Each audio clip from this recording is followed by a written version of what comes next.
La era imperial del Japón empieza oficialmente en el año 1868, con la restauración Meiji, aunque muchos historiadores sostienen que empezó en el año 1895, con la expansión en China. Se considera que su final tiene lugar después de la Segunda Guerra Mundial y la ocupación estadounidense del país. Durante el periodo en el que existió fue capaz de ponerse al nivel de los imperios europeos, llegando a vencer al imperio ruso en el año 1905. Tras esta victoria terminó el mito del hombre blanco, que decía que los hombres blancos eran superiores a cualquier otra etnia. Previo a la restauración Meiji, Japón estaba organizado de manera muy similar a los estados feudales europeos, ya que el emperador no tenía poder real y el país era controlado por distintos miembros de las clases altas. En el año 1853 llegaron barcos estadounidenses a obligar a Japón a abrirse al comercio internacional. Hasta ese entonces solo lo había hecho con China, Corea y con Países Bajos, y al Japón no poder vencer a Estados Unidos tuvo que aceptar el tratado. La mayoría de las clases altas, al ver la debilidad del país, renunciaron voluntariamente a sus privilegios e inició una guerra civil contra las que no. Tras la derrota del shogunato Tokugawa en la guerra Boshin, se considera que inicia la restauración en la que se trataron de quitarle los privilegios a los miembros de la familia Tokugawa y devolvérselos al emperador, y son abolidos los privilegios de los samuráis, comenzando con una época de gran inestabilidad. Tardaron 4 décadas en conseguir la estabilidad total. Con la restauración inician diversas reformas que modernizan el país en muchos aspectos, sociales, económicos, militares, industriales, políticos, volviéndolo similar a los imperios europeos. En esta modernización de Japón e intento por imitar a los países occidentales, Japón trató de obtener colonias y vio a Corea como una fundamental, ya que si los imperios occidentales la colonizarían, estarían muy cerca suyo. El único problema era que Corea era un estado vasallo chino, por lo que si Japón tenía aspiraciones en Corea, tenía que enfrentar a China. En el año 1876, aprovechando la debilidad china, Japón impuso el tratado Ganghwa, en el que Corea dejaba de ser un vasallo chino y se abría al comercio internacional. Tras diversos juegos de influencia en la península, Japón, en el año 1894, capturó al rey coreano y creó un gobierno pro-japonés en el país. China no reconoció este gobierno, lo que dio pie al inicio de la guerra. El 25 de julio de 1894, Japón hundió el buque chino de guerra Gao Zheng, lo que dio inicio a la guerra entre ambos países. China sufrió diversas derrotas, y para principios de octubre, Japón ya había expulsado a las tropas chinas en Corea, como también había ocupado el puerto de Port Arthur. En marzo de 1985, Japón ya amenazaba a Pekín, la capital china, y al mes siguiente el gobierno chino tuvo que pedir la paz. Al comienzo del conflicto, el ejército chino estaba más o menos igual de bien armado que el japonés. Lo que le dio la ventaja definitiva a este último fue que su ejército estaba mejor instruido y era más disciplinado. A mediados de abril se firmó el Tratado de Shimonoseki.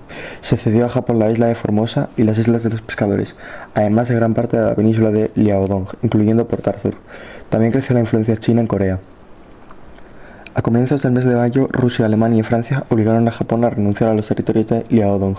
La intervención rusa causó resentimiento en los japoneses, que vieron a Rusia como su mayor rival en la región. En una competencia por influencia en Manchuria y Corea, además por la anexión rusa de la península de Liaodong para poder tener un puerto en el Pacífico que no se congelara en invierno, Rusia y Japón entraron en guerra. Previa a esta guerra, el Reino Unido y Japón firmaron una alianza. Si bien es cierto que el Reino Unido no entró en la guerra, apoyó a su aliado. No permitió a la flota rusa cruzar por el canal de Suez, haciendo que tuvieran que bordear África para llegar. Al principio de la guerra, la situación rusa era pésima, ya que aparte de tener un ejército adecuado y una flota inferior a la japonesa, las unidades de tierra de la zona estaban en desventaja numérica, y el país contaba con muchas dificultades para mandar tropas a la región. Los primeros días, Japón atacó a la flota rusa en Port Arthur para después bloquearla, de manera que no se interpusieran en sus desembarcos tanto en Corea como en Manchuria. El bloqueo de Port Arthur falló, y el zar creó la segunda flota del Pacífico cerca de San Petersburgo para que marchase hasta Port Arthur.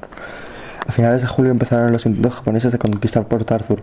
Antes de que llegara la flota rusa, en diciembre cayó el puerto. La batalla más decisiva para el final de la guerra fue la batalla de Tsushima, en la que la segunda flota del Pacífico ruso fue seriamente dañada. Tras el Tratado de Paz, Japón recuperó el control de Port Arthur, anexó la mitad de la isla de Sakhalin y ganó influencia en Manchuria y en Corea, que más tarde anexó. Por otro lado, en Rusia empezó un descontento general con el zar que llevó a la Revolución Rusa, que se explica más en este vídeo. Japón entró en la Primera Guerra Mundial del lado de la Entente principalmente para invadir colonias alemanas en el Pacífico. Como no hizo mucho, recibió muy pocas concesiones, lo que exacerbó el odio japonés por los países occidentales. Con la Gran Depresión, Japón vio como el fascismo tomó el control del país, aunque de manera diferente a sus homólogos italianos y alemanes, por lo que se le denomina el nacionalismo japonés. Este país conseguía construir un vasto imperio colonial para suplir la falta de recursos naturales en grandes cantidades del país. En 1961 Japón invade Manchuria, aprovechando que China estaba en una guerra civil sobre la que se profundiza más en este vídeo. En Manchuria, Japón creó un estado títere llamado Manchukuo. Japón lo justifica como forma de liberar a los manchúes de China. Más tarde, en el año 1937, Japón lanzó una invasión a China. En el año 1969, esta invasión se vuelve parte de la Segunda Guerra Mundial, estando Japón un aliado con el eje. Con la caída de Francia, Japón ocupa sus colonias en Asia, además de continuar con su invasión a China. Por esto, Estados Unidos corta sus exportaciones de materias estratégicas como el petróleo. Japón, al no tener petróleo para seguir la guerra a largo plazo, atacó la base estadounidense de Pearl Harbor. Tras invadir Indonesia para sacar petróleo de ahí, Filipinas, Papúa Nueva Guinea, Malasia, Tailandia e islas estadounidenses repartidas por el Pacífico, además como también Birmania, para que no se pudieran suministrar recursos a China, ya que los himalayas imposibilitaban cualquier otra ruta. Tras la decisiva victoria estadounidense en Midway, Estados Unidos fue invadiendo islas japonesas en el Pacífico, hasta el año 1945, cuando Estados Unidos lanzó 2 bombas nucleares en Hiroshima y en Nagasaki, haciendo que Japón se rinda, dando pie a la ocupación estadounidense del país. Tras ese entonces, Japón ha sido una democracia en la que el emperador es una figura simbólica y se ha mantenido aliado con Occidente.